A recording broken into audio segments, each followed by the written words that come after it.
HSC Habib media ও Shiakhala TV. আমি শেখ হাবিব রয়েছি আপনাদের সঙ্গে। আমি এই মুহূর্তে উপস্থিত আছি ডাঙ্গিপাড়া ব্লক ফুরফুরা পঞ্চায়েত এলাকা। একেবারে বয়োজ্যেষ্ঠ যে ইব্রাহিম সিদ্দিকী হুজুরের বাড়িতে দেখতে পাচ্ছেন, এটা হুজুরের বাড়ি।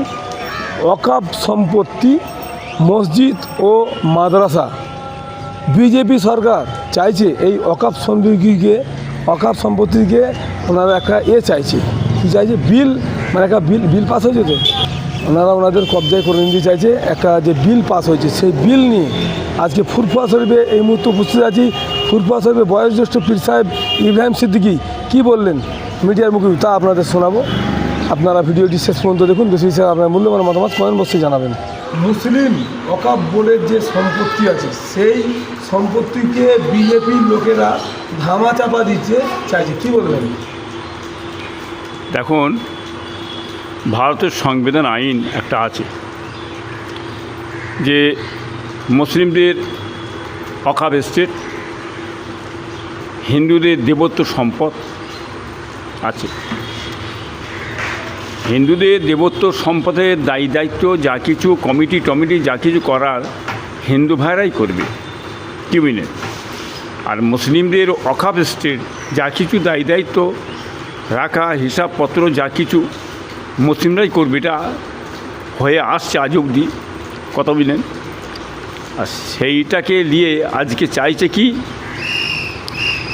তার মধ্যে একটা গোলযোগ সৃষ্টি করতে চাইছে। এই গোলযোগটা সৃষ্টি করে দিয়ে একটা অশান্তি, কি মানে একটা অশান্তির বাতাবরণ তৈরি করার পলিসিটা চলছে, অন্য কিছু নয়। দেখুন, আজ ওয়াকফ এস্টেট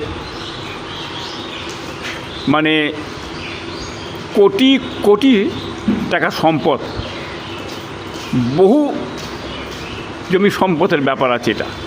এটা সরকার চাইছে কৌশলে ওরা নিজের হস্তক্ষেপ করে নিজের হাতে নিতে চাইছে এটা। অতএব এই বিষয়টা সমস্ত মানুষ, কি বুঝলে, তাদের কর্তব্য হচ্ছে এর জন্য প্রতিবাদ করা এবং জানানো লিখিতভাবে যে আপনারা আমাদের ওয়াকফ এস্টেটে হাত দিচ্ছেন কেন। এটা অতি অবশ্যই এটা আমাদের দরকার আছে। এটা অন্য আর কিছু বলার আমার কিছু নেই। এটা ব্রিটিশের পর থেকে আজ অবধি এই ওয়াকফ এস্টেট নিয়ে, দেবত্ব সম্পদ নিয়ে টানা হেঁচড়া চলতেইছে।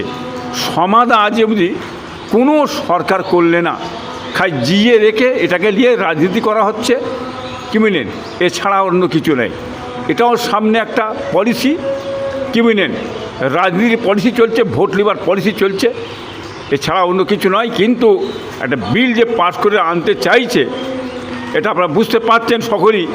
কিন্তু এর প্রতিবাদ করা লিখিত হিসাবে আমাদের জানানো দরকার, কি বুঝলেন?